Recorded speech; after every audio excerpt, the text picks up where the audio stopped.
안녕들 하십니까? 자, 지난 시간에 그 탄력성 개념까지 해드렸죠. 오늘은 82페이지 수의 가격 탄력성에 대해서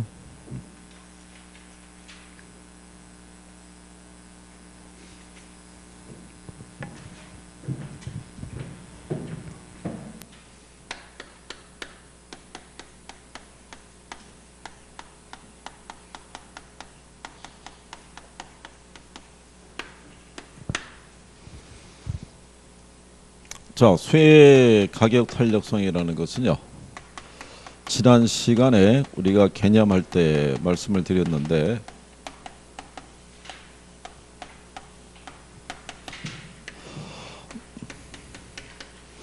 얘는 가격의 변화율에 대한 수요량의 변화율의 크기를 우리가 측정하는 거죠. 즉 가격이 1% 변할 때 수요량이 몇 프로의 크기로 변했는지를 가지고 탄력성의 크기를 측정을 하는 거예요. 지난번에 얘기한 것처럼 이거 절대값으로 표시한 거는 요거는 이제 부호를 생략하겠다. 즉 마이너스 플러스 부호를 생략하고 그냥 플러스인 상태로 쓰겠다 이런 얘기고요. 지난번에 말씀드린 것처럼 분수식이에요. 그죠? 그러니까 읽을 때는 가격의 변화율에 대한 수요량의 변화율. 그러니까 분모부터 읽고 올라가면 되고 계산적인 부분에서는 변수가 3개예요. 3개이기 때문에 2개의 변수는 줘요. 2개 변수. 그리고 나머지 하나를 구하라고 얘기를 해주는 거예요. 그러면 이제 예를 들어서 뭐 이런 얘기예요. 가격이 10%가 상승했을 때 수요량이 만약에 5%가 감소했다면, 그렇죠? 이때 수요의 가격 탄력성은 얼마가 되느냐? 뭐 이런 얘기죠. 그러면 우리가 읽을 때는 분모부터 읽고 올라간다고 얘기를 했고요. 계산할 때는 어떻게 하면 돼요? 반대로. 그러니까 가격과 뭐가 있어요? 수요량이 있으면 계산기를 찍을 때는 수요량을 먼저 찍으면 돼요. 5를 찍고 그 다음에 뭐를? 10을 찍으면은 얘가 0.5라고 나오는 거예요. 그렇죠? 계산할 때는 반대예요. 그러면 얘가 10%일 때 얘가 5%니까 10분의 5니까 얘가 얼마 나오겠어요? 0.5 나오겠죠. 그러면 또 이렇게 해줄 수 있는 거예요. 그러니까 변수를 몇 개를 줘요. 2개의 변수를 주죠. 나머지 하나 구하라는 거예요. 그러면 똑같이 가격이 10%가 뭐 했을 때, 상승했을 때 수요의 가격 탄력성이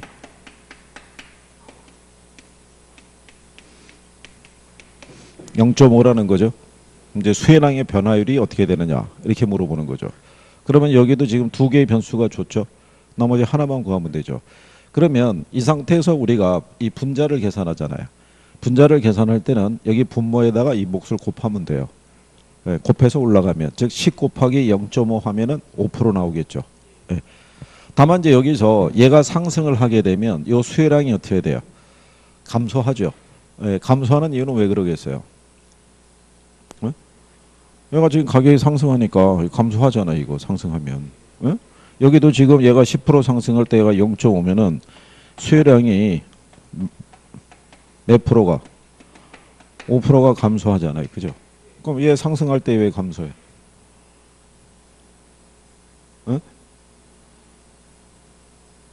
이거 일주일 만에 책 처음 보죠. 이거. 그렇죠?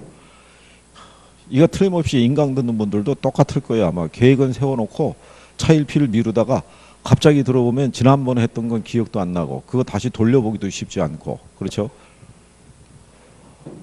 자, 우리가 이 수요의 가격 탄력성은 이건 수요 법칙을 반영한 거야. 수요 법칙이라는 게 뭐예요? 수요 법칙이라는 게. 아니 김총각 지금 그거 찾아가지고 그게 저게 나와 그 대답을 해줘야지 그걸 준비 같은 소리 하고 있네 진짜. 준비같이 생겨갖고 진짜. 수요 법칙이라는 거는 다른 조건이 일정하다 가정할 때 가격과 수요량 사이는 반비례 관계라고. 반비례. 그러니까 얘가 상승하면 얘들이 전부 다 감소로 나오는 거예요. 그것을 나중에 간단한 계산 문제로 나올 때는 풀 수 있어야 된다고요. 그죠? 여러분들은 지금 상승한 걸로 해봤잖아요. 그죠? 실전에서는 어떻게 줬냐면 가격이 5%가 하락할 때 수요량이 7%가 증가했대요. 그럴 때 수혜의 가격 탄력성은 이렇게 물어본 거예요. 그렇죠? 다만 이 탄력성의 계산은 절대값을 기준으로 계산하라고 했으니까 부호는 이제 생략하게도 돼요. 그죠? 그러면 계산할 때 어떻게 하면 돼요? 가격이 몇 프로? 5%. 얘가 몇 프로? 7%. 그러면 계산할 때는 7을 먼저 찍고 5를 찍으면은 1.4라고 나온다고요. 이 기출이에요. 그러니까 간단한 이런 계산 문제 정도는 풀 수 있으면 이런 거 정도는 할 수 있는데 이게 이제 나중에 변형에 대해서 나올 때 그게 이제 시간 내에 내가 풀기 힘들면은 그거는 무시해도 돼요. 뭐 계산에 대해서 크게 집착하지 않아도 되니까. 그러면 얘를 계산하려고 그러면 곱해서 올라갔죠. 근데 반대로 여기 있는 분모를 계산할 때는 어떻게 하면 돼요? 곱하기 역수가 나누기니까. 그럴 때는 수혜량을 뭐로? 탄력성으로 나누면 얘가 나오는 거예요. 이제 가장 기본적인 거를 이제 그렇게 해보신 거예요. 그래서 계산에 대해서는 너무 집착하거나 그러지는 않으셔도 되고. 자, 그러면 이렇게 얘기하는 거죠. 이 탄력성의 크기가 있어요. 크기가. 이 탄력성은 수요나 공급이나 똑같아요. 5가지의 탄력성으로 얘기하는데 일반적인 탄력성이 3개가 있고요. 특수한 형태의 탄력성이 2개가 있어요. 그럼 일반적인 탄력성은요. 예를 들어서 이제 이렇게 얘기하는 거죠. 가격이 10%가 상승을 했어요. 그럼 가격이 변하면 뭐가 변하겠어요? 수혜량이 변하겠죠. 요 수혜량이 11%가 감소할 수도 있고요. 10%가 감소할 수도 있고 또는 9%가 감소할 수도 있다라고 이제 이렇게 봤을 때 그러면 이제 비율을 한번 생각해 보는 거예요. 가격이 10% 변했잖아요. 근데 가격보다도 수혜량이 더 크게 변한 애도 있고 똑같은 애도 있고 적게 변한 애도 있잖아요. 그죠? 이걸 가지고 우리가 판단하는 거예요. 그러면 가격이 변할 때 수혜량의 변화가 커요. 얘가 10에 11이잖아요. 그죠? 그럼 1.1이죠. 그러면 1보다 크죠. 이걸 우리가 탄력적이라고 그래요. 용어상에서. 그러니까 탄력적이라는 것은 가격의 변화율에 비해서 수혜량의 변화율이 큰 걸 얘기하는 거예요. 큰 거. 그 다음에 얘가 10일 때 얘가 10이잖아요. 그럼 10분의 10이니까 1이겠죠. 얘를 우리가 용어상에서 단위 탄력적이라고 얘기를 해요. 그러니까 단위 탄력적이라는 것은 가격의 변화율과 무슨 변화율이? 수혜량의 변화율이 같은 거 얘기하는 거예요. 근데 얘가 지금 10% 변했는데 9% 변했잖아요. 그럼 10분의 9죠. 그러면 0.9예요. 0.9는 1보다 작죠. 이 경우를 우리가 비탄력적이라고 그래요. 비탄력적. 그래서 여기 이 가격 탄력성에서는 절대값 1을 기준으로 1보다 수치가 크게 나오면 탄력적이고요. 적게 나오면 비탄력적이다라고 얘기를 해요. 물론 이제 이것 세 가지가 이제 일반적인 탄력성이고요. 특수한 형태의 탄력성이라고 해서 완전 비탄력적에서부터 완전 탄력적까지 있어요. 그래서 여러분들이 82페이지 상단에 가면 박스에 5가지로 되어 있는 거죠. 그래서 맨 처음에 나오는 거는 완전 비탄력적이라고 되어 있죠. 완전 비탄력적이라는 것은요. 가격이 변할 때 수혜량이 변한다 안 변한다? 안 변한다는 거예요. 그래서 이게 기울기가 이렇게 수직선으로 명시돼요. 수직선으로. 그래서 부호는 이렇게 0이라고. 즉 가격이 10% 변할 때 얘는 변하지 않는다는 거예요. 그러니까 무슨 얘기냐면 얘가 가격이고요. 얘가 수혜량일 때. 자, 여기 수혜량이 100개였는데요. 이게 1,000원이었어요. 가격이. 근데 이 가격이 10,000원이 되더라도 수혜량은 몇 개? 100개. 이게 만약에 1,000만 원이 되더라도 수혜량은 몇 개예요? 100개라는 거예요. 반대로 가격이 500원으로 떨어져도 몇 개? 100개. 1원이 돼도 100개. 그럼 현실적으로 이런 경우는 안 나타난다고 보시면 돼요. 이런 경우는. 그러니까 이게 그 수혜에 대한 부분이 전혀 변화가 없는 것은 경제학에서는 이제 예외적으로 뭐 마약 중독자 같은 사람들은 마약 그 가격이 뭐 천정부지로 치솟아도 항상 소비하는 사람들이 있다. 뭐 이런 개념으로 쓰는데 현실에는 안 나타난다고 생각하시면 돼요. 그 다음에 완전 탄력적이라는 게 있어요. 완전 탄력적이라는 것은 이렇게 기울기가 수평선으로 표시가 돼요. 그러니까 얘는 가격이 일정 수준에 있을 때는요. 수혜량이 무한대로 계속 늘어나는 거예요. 그런데 미세한 가격 변화가 있게 되면은 수요량이 크게 변한다는 것은 요 1,000원에서 만약에 가격이 1,001원으로 상승하죠. 예, 그러면 수요량이 존재하지 않아요. 가격이 상승하면 수요량은 줄잖아요. 이렇게 미세한 가격 변화에도 수요량이 크게 변하는 경우를 완전 탄력적이라고 그래요. 원래 무한대라는 게 지극히 0에 가까워지는 수를 무한대라고 얘기를 해요. 그렇죠? 현실적으로 이런 경우도 나타난다, 안 나타난다? 안 나타난다 보시면 되겠고, 다만 요 기울기에 대한 거는요, 수요나 공급이나 똑같아요. 수요에서도 완전 탄력적이면 수평선이죠. 공급도 똑같아요. 완전 비탄력적이면 수직선이죠. 그것도 공급도 똑같은 거예요. 예, 그래서 이제 그렇게 인식하시면 돼요. 자, 그러면 먼저 여러분들이 얘들이 탄력적 또는 뭐로 만들어줄 때, 비탄력적으로 만들어주는 뭐가 있겠어요? 요인이 있어요. 자, 먼저 여러분들이 어디 가보시면 되냐면 84페이지에 자, 거기 중간 박스 밑에 가면 수요의 가격 탄력성의 크기 결정 요인이라고 돼 있죠. 예, 거기다가는 이제 별표 하나 하는 거예요. 이게 탄력성의 크기에 영향을 주는 요인이에요. 아, 그러면 여러분들에게 이론으로 문제를 낼 때는요, 요즘은 이런 것도 내는 거예요. 이것도 시험에 나온 거예요. 뭐 비탄력적이라는 거. 그러니까 비탄력적이라는 것은 가격의 변화에 비해서 수요량의 변화율이 작다는 걸 얘기하죠. 예, 이것도 나왔고요. 완전 탄력적이라는 것도 용어상에서 나온 거예요. 그러니까 오늘 이제 기억을 하셔야 돼요. 그럼 얘네가 탄력적 또는 뭐로 만들어줄 때, 비탄력적으로 만들어줄 때 영향을 주는 요인 중에서 가장 대표적인 게 뭐냐면 대체제 유무예요. 이게 대체제가 있느냐 없느냐. 대체제라는 건 지난 시간에 배워보셨죠. 네, 대체할 수 있는 재화가 있느냐. 그러면 여기서 한번 이렇게 생각해 보세요. 자, 민간 임대주택 시장이 있어요. 이 임대주택 시장에 임차자들이 있죠. 그렇죠? 이 사람들은 만약에 임대인이 있죠. 임대인이 매년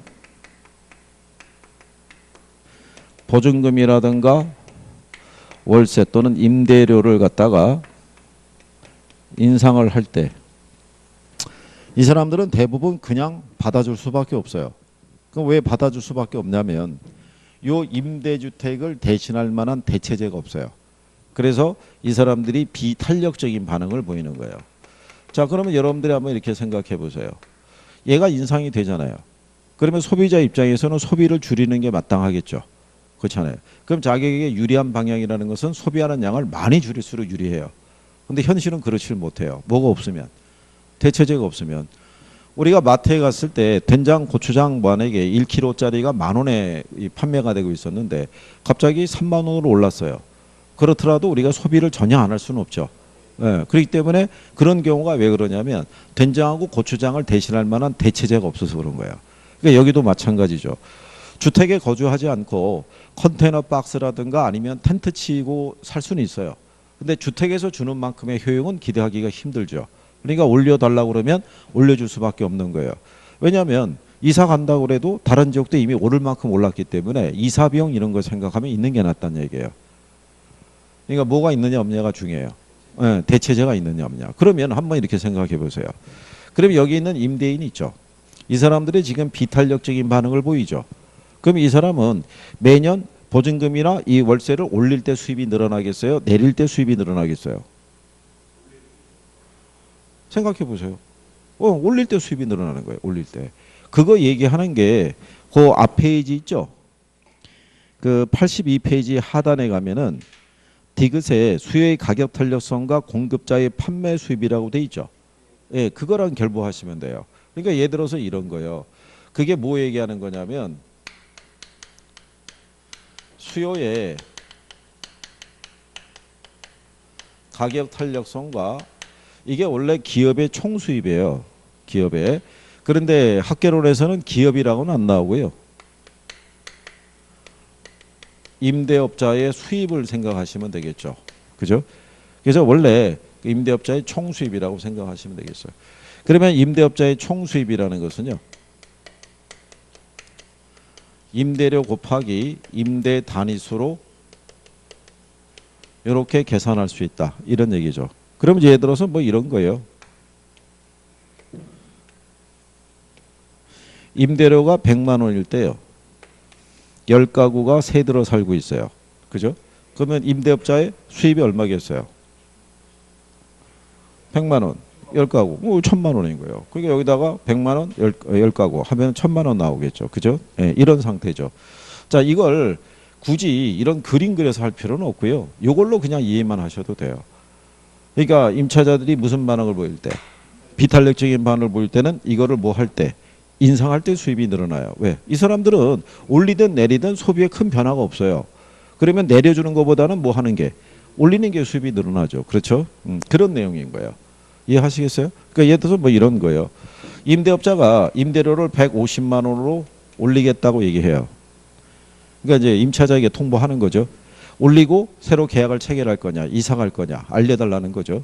그럴 때 150만 원으로 인상이 됐을 때 9가구가 그대로 재계약하겠다고 얘기하는 거예요. 한 가구만 이사하고. 그러면 여기 있는 건 뭐가 변한 거예요? 임대료가 변했잖아요. 임대료의 변화율이 50%잖아요. 근데 지금 수요량은 몇 프로가 변하는 거예요? 지금 10% 변했잖아요.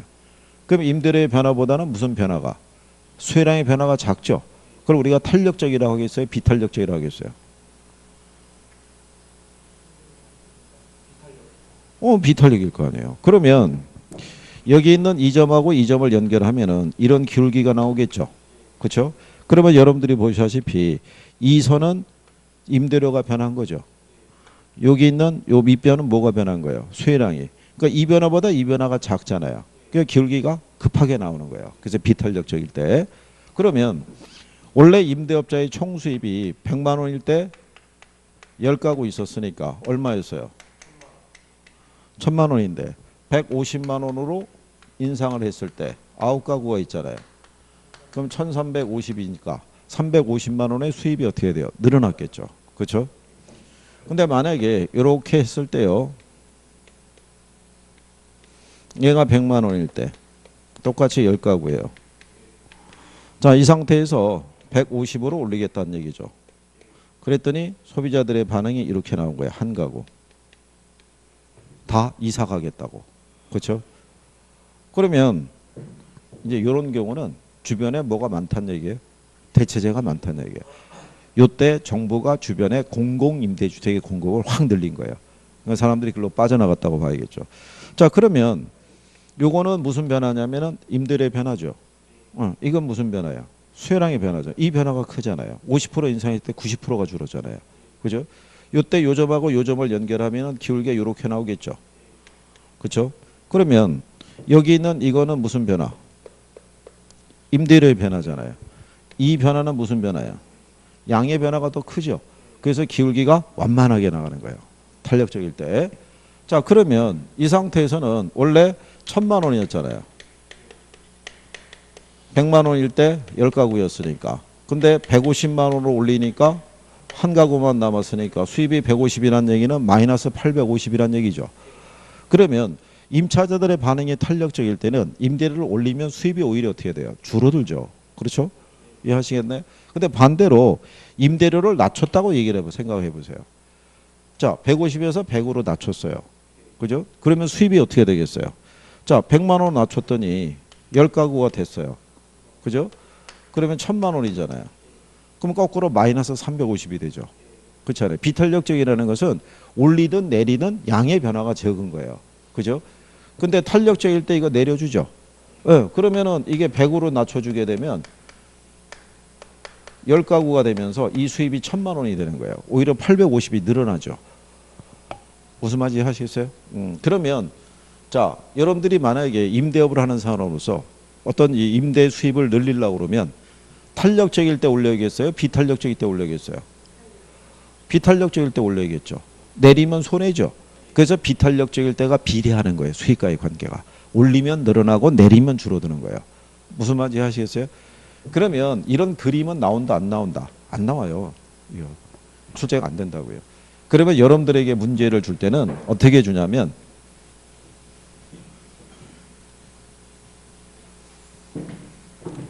이렇게 주는 거예요.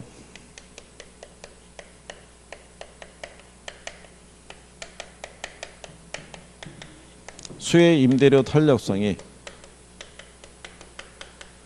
1보다 클 경우 임대업자가 임대료를 뭐하면 인상하면 임대업자의 총 수입은 늘어나겠어요? 줄어들겠어요?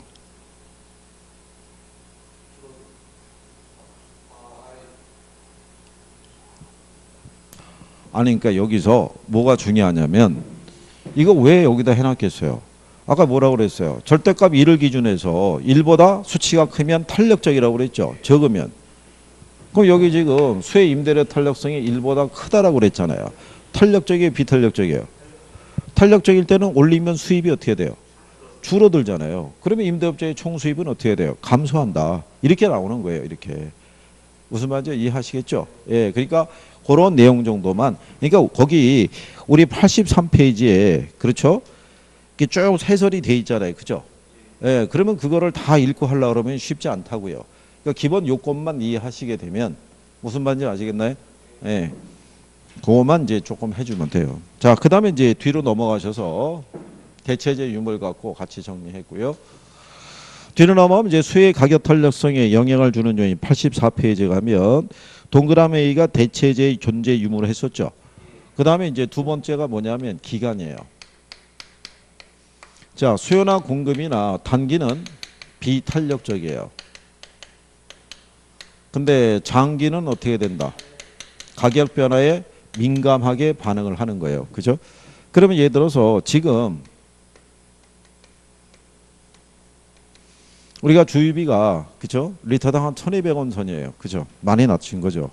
근데 여기서 만약에 얘가 2,000원으로 올랐어요. 리터당. 그러면 이게 1,200원에서 2,000원이 됐다 그래서 차를 갖고 다니던 사람들이 다 집에다 차를 두고 다니냐면 그렇지는 않아요. 처음에 그냥 2,000원 됐어도 그냥 평상시랑 똑같이 차를 몰고 다녀요. 근데 시간이 지나면서 이 가격 변화에 대한 반응의 정도가 이제 커지기 시작해요.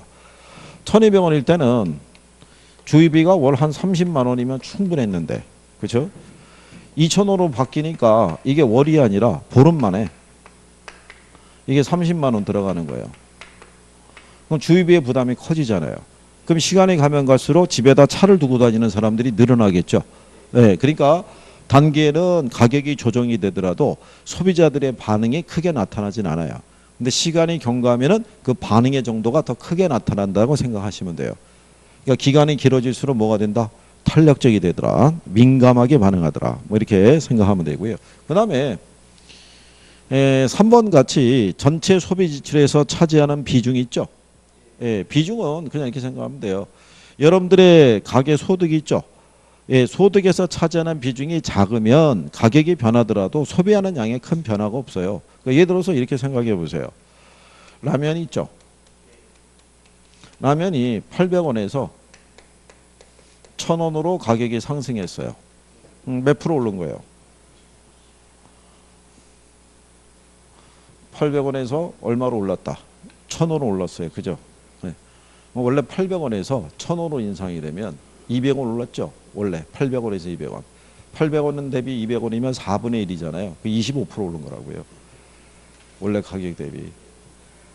나중에 그런 거는 사칙연산에서 암산이 조금씩만 되시면 훨씬 빠르죠.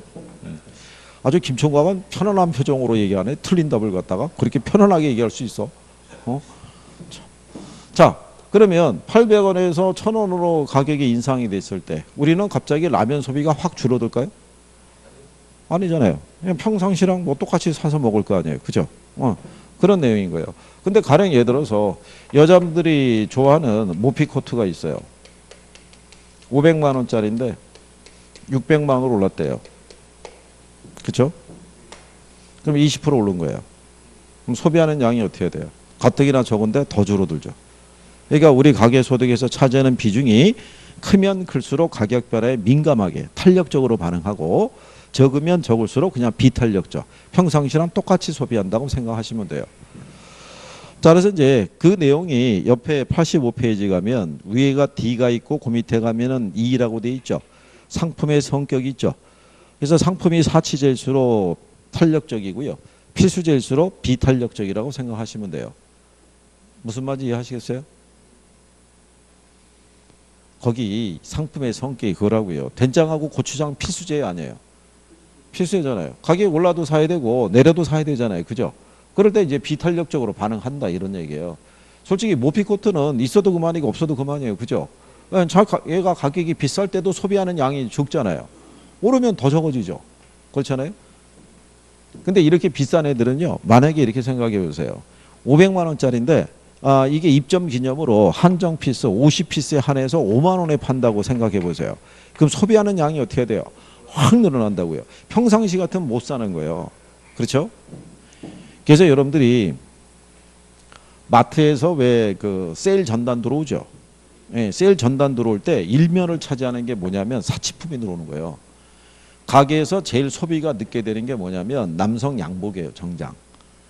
근데 남성 정장 하나 제대로 된 거 살려고 그러면 몇십만 원 이상 줘야 되잖아요. 그럼 평상시에는 엄두를 못 내요. 근데 그날 들어올 때 남성 정장이 세일가가 80%에서 25 이런 식으로 딱 들어와요. 그럼 예산 50만 원짜리더라도 40만 원 깎아주니까 10만 원대면은 정장 한 벌 살 수 있는 거예요. 그때 사는다고요. 그때. 이렇게 됐을 때 소비가 확 늘어난다고요. 무슨 말인지 이해하시겠죠? 자, 그래서 이제 그런 내용이에요. 그 다음에 용도가 다양할수록 수혜의 가격 탄력성은 커진다라고 얘기를 해요. 근데 이 용도 전환은 주거용 부동산이 다른 용도의 부동산에 비해서는 용도 전환이 조금 용이해요. 예, 그래서 상업용이나 공업용에 비해서는 조금 더 탄력적이다라고도 얘기를 해요. 그 다음에 뒤에 가면 시장의 세분화라고 돼 있죠.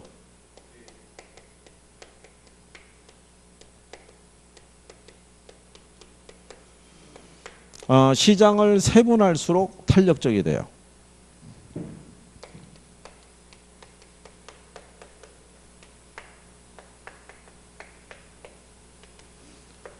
자, 아이스크림이 있고 딸기 아이스크림이 있으면 어느 게 대체제가 많아요? 얘 빼고 얘기해봐. 얘가 많지 얘가. 아니 베스킨 땡땡땡이라는 그 아이스크림 브랜드 있어요 없어요? 그 뒤에 숫자 붙죠? 얘 말고도 30개가 더 있는 거예요. 어? 얘는 팥빙수 정도밖에 없다고요. 대체해봐야. 얘는 무진장의 종류가 많잖아요. 그죠? 그래 우리가 주택 그러면 이 주택을 대신할 만한 대체제가 없어요. 그죠?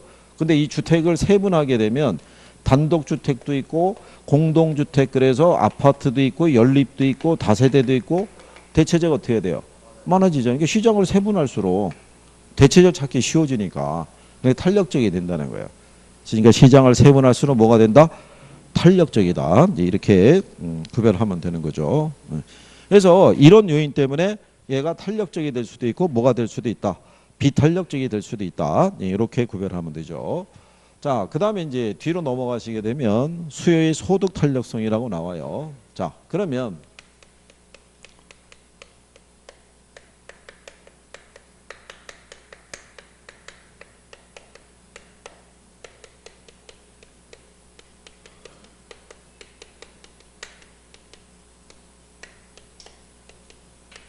그러니까 여기는 탄력적, 비탄력적 개념 정도는 분명히 알 수 있어야 돼요. 그죠? 네? 비탄력적이라는 거는 가격이 오르든 내리든 소비하는 양에 큰 변화가 잘 안 나타나는 게 비탄력인 거예요. 주로 여러분들이 마트에 가서 소비할 때 필수제 이런 애들이 있죠. 올라도 소비하고 내려도 소비하는 애. 된장, 고추장, 간장 뭐 이런 애들 얘기하는 거예요. 그죠? 근데 상대적으로 민감하게 반응을 나타내는 애들은 사치제. 거기다가 대체제가 많이 있으면 그렇게 해서 민감하게 반응을 보이는 거예요. 걔를 안 사고 다른 걸 사는 거죠. 요즘은 보면은 설탕을 대신할 만한 대체제들이 많이 등장하고 있죠. 여러 개가. 올리고당이라는 것도 있고 또 무슨 뭐 어떤 가루인가 뭐에서 뭐 또 새롭게 또 나온 것들이 있어요. 그래서 그런 것들은 예를 들어서 그러니까 설탕 가격을 많이 올리기가 어렵죠. 왜? 걔를 대신해서 소비할 수 있는 애들이 많이 있으면은. 그죠? 그러니까 소비자들은 그럴 때는 탄력적인 반응을 보이는 거예요. 그러니까 먼저 여러분들이 외우려고 생각하지 말고 그 성격을 조금씩 이해를 하실 수 있으시면 돼요. 자, 이 소득 탄력성이라는 것은요. 소득의 변화율에 대한 무슨 변화율이에요?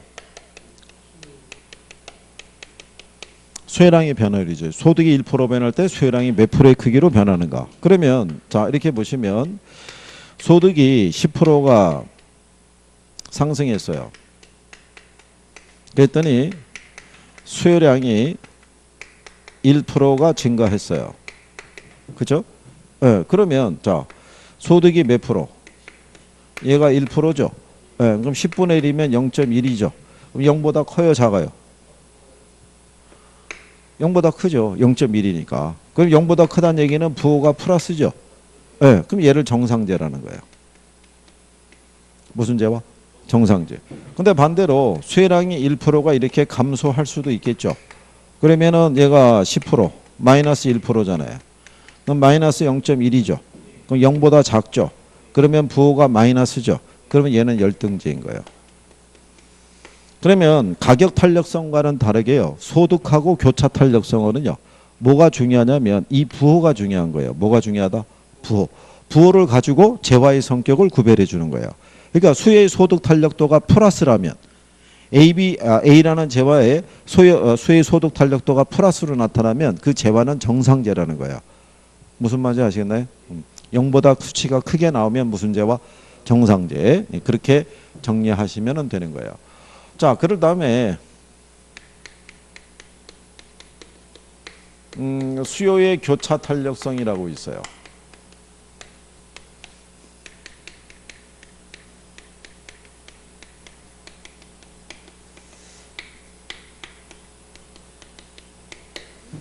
그냥 부호예요. 입슬론 XY라고 그러고요. 수의 가격 탄력성은 입슬론이라고 했을 때 약어로 그냥 이렇게 표현하는 거고, 소득 탄력성은 입슬론 M이라고 얘기하고, 얘는 입슬론 XY 이렇게 얘기하는데 시험에는 안 나오는 거니까. 자, 여기 보시면 우리가 가격 변화율에 대한 무슨 변화율? 수혜량의 변화율을 측정하는데, 가격 탄력성은 해당 재화의 가격 변화에 대한 해당 재화의 수혜량 변화율을 얘기하는 거예요. 그러니까 가격 탄력성이라는 거는 이런 얘기예요. 가격 탄력성은 아파트 가격이 있죠. 아파트 가격 변화율분의 아파트 수혜량 변화율 이렇게 측정하는 거예요. 그죠? 무슨 말인지 아시겠나요? 해당 재화의 가격이 변하면 해당 재화의 수혜량이 변하겠죠. 이런 얘기라고 그러면 여기 있는 교차 탄력성이라는 거는 자, 아파트 수혜량이 있죠. 예, 이 수혜량을 변화를 주는 거는 뭐가 변했을 때? 빌라 가격이 변하면 아파트 수혜량에 영향을 줄 수 있어요, 없어요? 있겠죠. 이걸 측정하는 것이 교차 탄력성이에요. 즉 관련 재화의 가격이 있죠. 대체재, 보완재의 가격이 1% 변할 때 해당 재화의 수혜량이 어느 정도의 크기로 변하는지를 측정하는 것을 수의 무슨 탄력성이란다? 교차 탄력성이라고 얘기를 해요. 그러면 이제 여러분들에게 이렇게 주는 거죠. 자, 빌라 가격이 10%가 이렇게 상승했을 때 아파트 수혜량이 5%가 이렇게 증가했다. 그렇죠? 그럼 여러분들이 지난 시간에 대체재 보완재 해봤죠? 네, 얘가 지금 10%가 상승했어요. 그랬더니 아파트 수혜량이 5%가 증가했죠. 그럼 둘의 관계는 무슨 관계예요?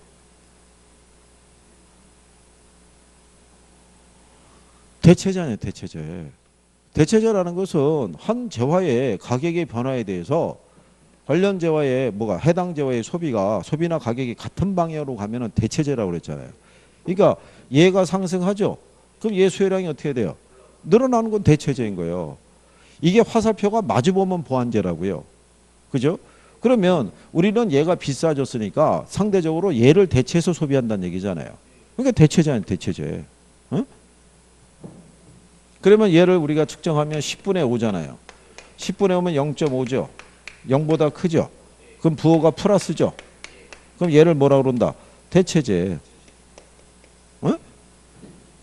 자, 그럴 때 얘가 지금 상승할 때 만약에 예를 들어서 A라는 재화의 수혜량이 5%가 줄었다 이렇게 생각해 보세요. 5%가 줄면 10분의 마이너스 5잖아요. 줄었으니까. 그럼 얘 마이너스 0.5죠. 0보다 작죠. 부호가 마이너스죠. 그럼 얘는 뭐라고 본다? 얘는 보완재라고요. 자, 항상 꼭 그렇게 생각해야 돼요. 한 재화의 가격이 변할 때, 그죠? 예, 수혜량과 가격의 움직임이 같은 방향으로 가면 대체재라고요. 대신 소비하니까. 무슨 말인지 이해하시겠어요? 거기 이해를 꼭 해야 돼요. 그래야지 이거 저 문제 풀 수 있어요. 그 시험에서 잘 인용하는 건데. 자, 그래서 그러면 여기 보시면은 소득 탄력성하고 교차 탄력성은 뭐가 중요하다는 거예요? 부호가 중요한 거예요. 부호. 부호로서 재화의 성격을 구별하는 거예요. 그죠? 그러니까 0보다 크냐 작으냐를 놓고 판단하는 거예요. 그죠? 예. 근데 가격 탄력성은 부호가 중요하지 않아요. 가격 탄력성은 절대값 1을 기준해서 1보다 크면 탄력적, 1보다 적으면 비탄력적이라고 해서 그걸 가지고 탄력성의 크기를 구분하는 거예요.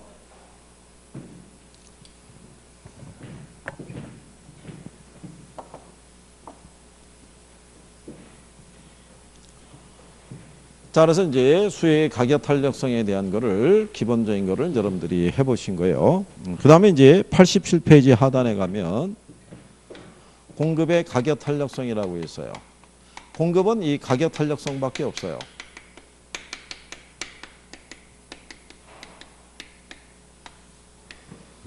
이거 큰일 났네. 대체제, 보완제 이거를 정확하게 정리가 돼 있어야 되는데. 예? 그 늦게까지 끌고 가면 안 돼요. 그거 저기 이번에 1월 달 때 요때 한번 들었고 3월 달 때 한번 더 할 거거든요. 그때 정도면은 이 경제 논리가 어느 정도 정리가 돼 있어야 돼요. 그게 정리가 돼야 5월 달, 6월 달까지 가면서 여러분들이 투자하고 금융이 있죠. 그러면 생각해 보세요. 1월 달, 2월 달에 듣고 3월 달, 4월 달이면은 두 번 듣는 거예요, 경제가. 그럼 경제는 두 번 들을 때 정리가 돼야 되고 5월 달, 6월 달까지 갈 때 투자하고 금융까지가 정리가 된다는 거는 걔네들은 세 번을 듣는 꼴이 된다고요. 그죠? 그만큼 여러분들의 이해도가 조금 더 떨어질 수 있단 말이에요. 여기까지는 해야 나중에 모의고사를 보더라도 성적이 나온다고요. 그죠? 거기가 성적이 안 나오면 모의고사 성적이 이때가 되더라도 안 올라가요. 경제가 한 5개 나오고요. 투자론이 한 7개, 8개 나오고 금융론도 한 5개 나오면은 걔네가 최소 못해도 17개, 18개가 나오잖아요. 그렇잖아요. 그럼 거의 절반에 육박하는 숫자인데 거기서 반타작밖에 못하면 힘들다고요. 그죠? 그러니까는 그 전에 이해도가 조금은 높아야 돼요. 근데 가만히 보니까 똑같아요. 이게 오프라인에 나와서 강의를 듣는 분들이나 온라인상에서 강의를 듣는 사람이나 하여간 정해진 스케줄대로 공부를 하는 사람들이 그렇게 많지는 않다는 거죠. 그죠? 매번 오늘 아니면 내일 하겠다는 거고 이번 주 아니면 다음 주 하겠다는 거고 뭐 이런 거죠. 그렇지 않겠어요? 어? 이게 그래서 그런 거예요. 여기 나오신 분들은 공부하러 나가니까 노출이 돼 있고 온라인으로 들으면은 그 집안에 틀에 박혀서 공부하는지 안 하는지 주변에서 모르니까 상대적으로 여유가 있나요? 어? 아니 그렇더라도 알만한 사람은 다 할 거 아니에요. 일단 가족이 알고 다 할 거 아니에요. 그죠? 어? 그러면 이게 사회적 지위와 체면을 생각해서라도 이게 합격을 해야 되잖아요. 그죠? 어? 참 걱정이란 얘기죠. 자, 매년 그게 뭐 되풀이되는 현상이에요. 자, 그 다음에 공급의 가격 탄력성을 배워보시는 거예요.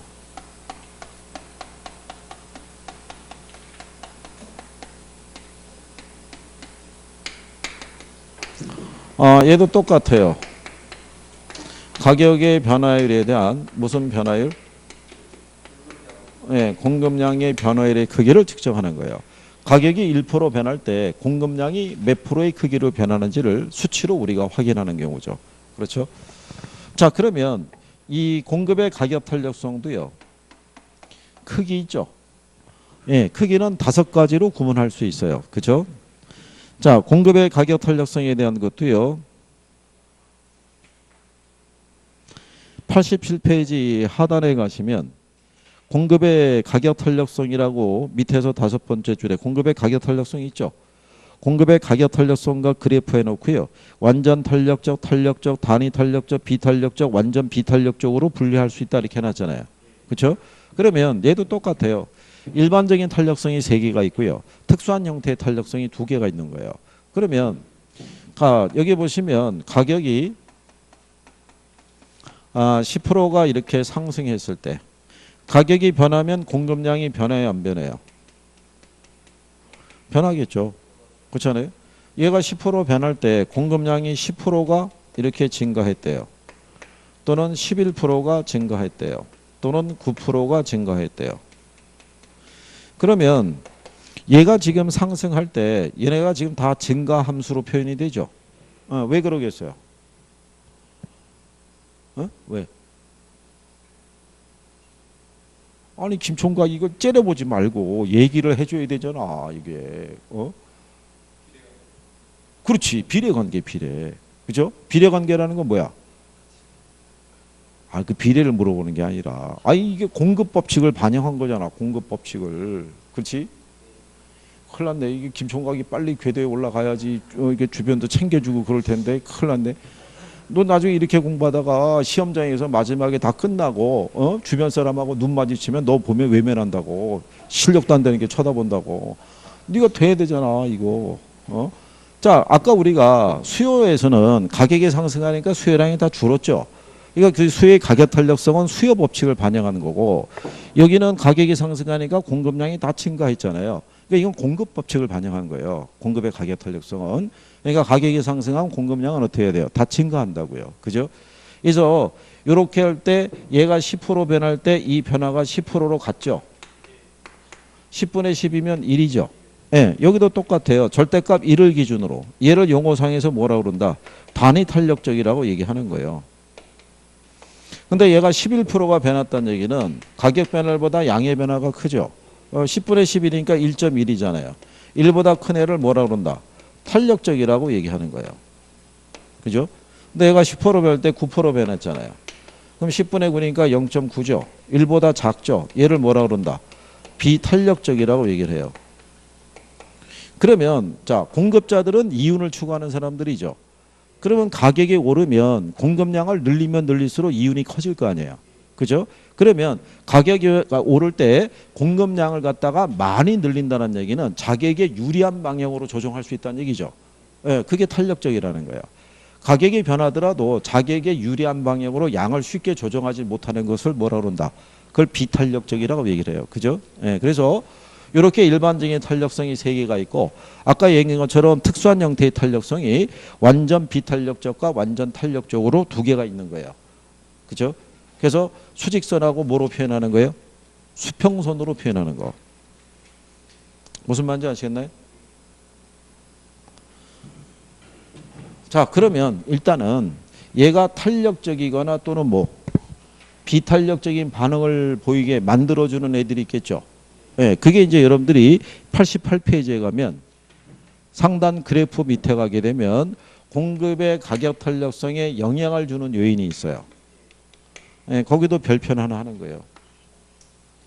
그러니까 이론으로 물어볼 때 이제 활용하는 거예요. 그죠? 자, 그러면 제일 먼저 뭐냐면요. 이런 거예요.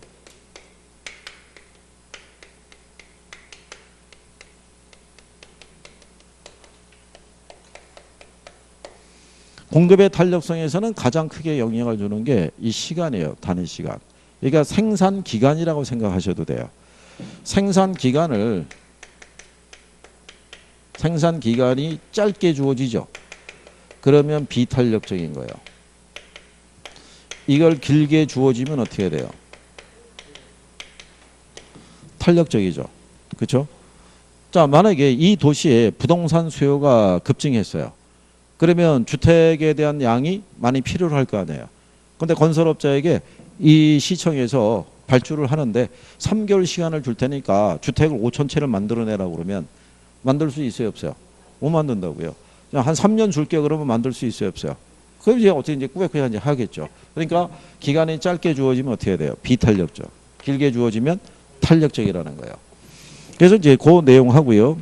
그 다음에 이제 또 뭐 하나가 있냐면 이거예요. 생산에 소요되는 기간이 있죠. 이게 짧으면 탄력적이에요. 이게 길면 뭐가 되겠어요? 그러면 비탄력적이 돼요. 생산에 소요되는 기간에 따라. 그러니까 위에 거하고 얘하고 틀린 거예요. 그죠? 이거는 물건 하나 만들 때 걸리는 시간이에요. 그죠? 물건 하나 만들 때 걸리는 시간. 여기 왜 길 가다 보면은 왜 이렇게 붕어빵이나 이런 거 만들어서 파는 분들이 있죠? 예. 그럼 생각해 보세요. 붕어빵 하나 찍어서 판매할 때까지 걸리는 시간 있죠? 예. 그거 하고 배추 있죠? 배추. 배추 한 포기를 우리가 만들어서 시장에 팔 때까지 걸리는 시간을 비교하게 되면 어느 게 시간이 훨씬 짧아요? 훨씬 짧잖아요. 걔들이 탄력적이라고요. 물건 하나 만들 때 걸리는 시간이 길게 되면은 그건 비탄력적이라고 얘기하는 거예요. 이해하시겠어요? 그런 내용이고요. 그 다음에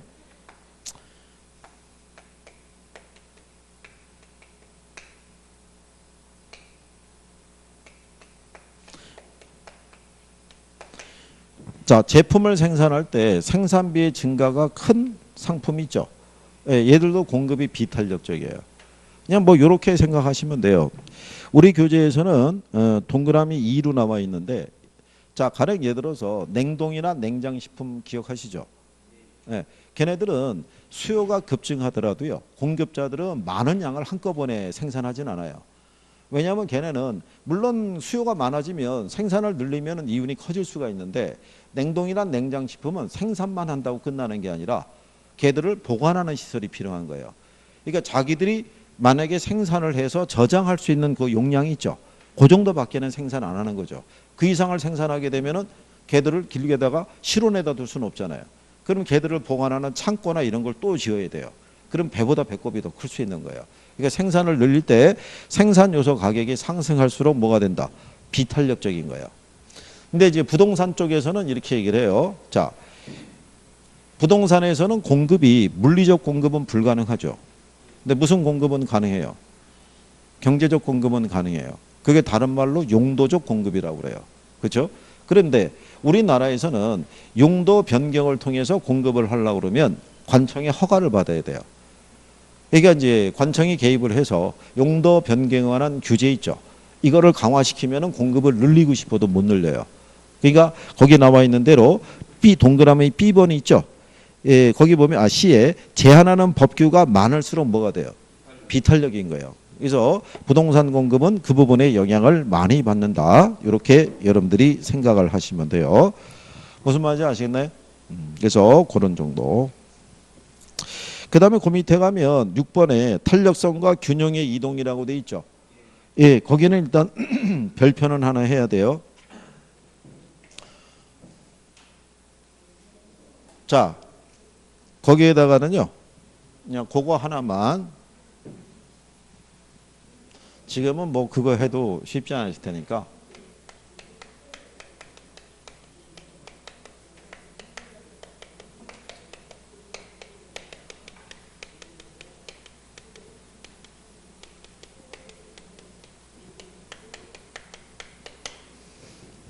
가격 변화율이 있죠. 예, 가격 변화율은 비탄력적일수록 커요. 참고로 여러분들이 지난번에 균형 배워보셨죠? 예?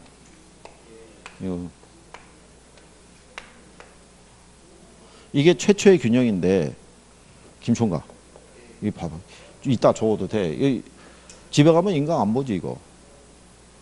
나중에 제가 그랬죠. 이거 판사하는 게 중요한 게 아니라 설명을 듣는 게 중요하다고요. 이거. 아니 아무것도 안 들었는데 집에 가서 보면 이거 왜 적었지 이런 생각할 거 아니야. 그렇다고 또 인강을 보냐면 인강을 안 보잖아. 내일 봐야지 그러고 넘어가는 거 아니야. 그 다음 주에 선생님한테 물어보면 또 못 들은 체 할 거고. 왜 뭐 되풀이하냐 말이야. 자, 그럼 이 상태에서 가령 예를 들어서 수요가 증가를 해요. 수요가 증가를 하게 되면 균형이 다른 균형으로 이동하겠죠. 이동할 때 얘가 이동할 수요가 증가하면 가격이 변할 거 아니에요. 그 가격의 변화의 크기는 이 공급이 있죠. 얘가 어느 정도의 크기로 변하느냐에 따라서 가격의 변화율이 틀려져요. 더 많이 오를 수도 있고 적게 오를 수도 있어요. 그죠? 그러면 가령 예를 들어서 하나의 예만 들어드리면 수요가 증가해요. 근데 공급이 비탄력적이래요. 그죠? 그러면 가격은 어떻게 되겠어요? 그럼 여기서 보시면 수요가 증가하죠. 네, 수요가 증가하면 가격이 어떻게 돼요? 상승하는 거예요. 상승할 때 공급이 어떻게 되면 비탄력이면 더 상승하는 거예요. 그러니까 비탄력적일 때가 가격 변화율이 큰 거예요. 그 얘가 왜 더 상승하겠어요? 이런 거요. 생산할 수 있는 시간을 짧게 주는 거예요. 그러면 공급이 많이 못 늘어나잖아요. 무슨 말인지 하겠어요? 그러니까 예를 들어서 이런 거죠. 균형 상태에서 원래 균형 상태에서 수요도 100이고 공급도 100이었어요. 근데 수요가 150으로 늘었어요. 그죠? 근데 공급은 100에서 110개밖에 못 늘어난 거예요. 근데 탄력적이면 어떻게 돼요? 탄력적이라는 것은 생산할 수 있는 충분한 뭐가 시간이 주어졌잖아요. 그러면 얘가 150개로 늘었을 때 얘도 한 145개로 늘어나는 거예요. 그러면 수요가 늘어난 것과 공급이 늘어난 것에 별 차이가 없죠. 그럼 가격이 많이 오를 수 있어요, 없어요? 많이 못 오르죠. 그러면 덜 상승한다는 거예요. 그러니까 비탄력적일 때는 어떻게 되고 더 상승하는데 탄력적일 때는 어떻게 된다? 덜 상승하는 거예요. 그죠? 그러면 얘네가 상승하는지 하락하는지는 어떻게 알겠어요? 오르는지 내리는지는 어떻게 알겠어요? 얘가 알려주죠. 수요가 뭐 했으니까? 증가했으니까. 가격이 상승할 때 비탄력이면 더 상승하고 탄력적이면 덜 상승한다는 거예요. 그럼 만약에 수요가 감소했으면 어떻게 되겠어요? 수요가 감소할 때 공급이 비탄력적이면 가격은? 수요가 감소하면 가격은 어떻게 돼요? 하락할 거 아니야. 얘가 비탄력이면 더 하락한다고. 탄력적이면 덜 하락하는 거고. 어? 그러니까 앞에서 다 알려주는 거 아니에요, 이거. 그래서 그 요령만 알면은 얘네들이 간단한 거예요. 얘들이. 그러면 그냥 문장 나오면은 놓고 찍을 수 있는 수준이 돼요. 그러니까 그래프 뭐 이런 거 신경 안 써도 돼요. 원래 하려고 그러면 다 해야 되는데 그렇게 하면 또 싫어하니까. 자, 이런 거 시험상에서 여러분들에게 출제해요. 그래서 그런 거는 구별할 수는 좀 있으셔야 돼요. 그죠? 100페이지 한번 가보세요. 100페이지 가면 문제 15번 있죠. 네. 15번 보면은 기출이죠. 거기 3번 지문에 보면 수요가 증가할 때 공급의 가격 탄력성이 비탄력적일수록 가격은 더 오른다고 해놨죠. 그렇잖아요. 수요가 증가하면 가격은 어떻게 돼요? 상승해야죠. 근데 공급이 비탄력이면 더 상승하겠죠. 그런 거예요. 그러면 1번 지문을 가면 공급이 증가하죠. 공급이 증가하면 가격은 어떻게 돼요? 하락하죠. 근데 수요의 가격 탄력성이 비탄력적이면 그거죠. 더 내리는 거죠. 그런 요령이에요. 그러니까 여러분들이 문장을 보고 바로바로 판단할 수 있으면 되는 거예요. 그러면 답을 쉽게 맞출 수 있죠. 자, 그 다음에 이제 뒤로 넘기셔서 108페이지에 가면은 경기 변동이라고 있어요. 잠깐 쉬었다가 여기서부터 하죠.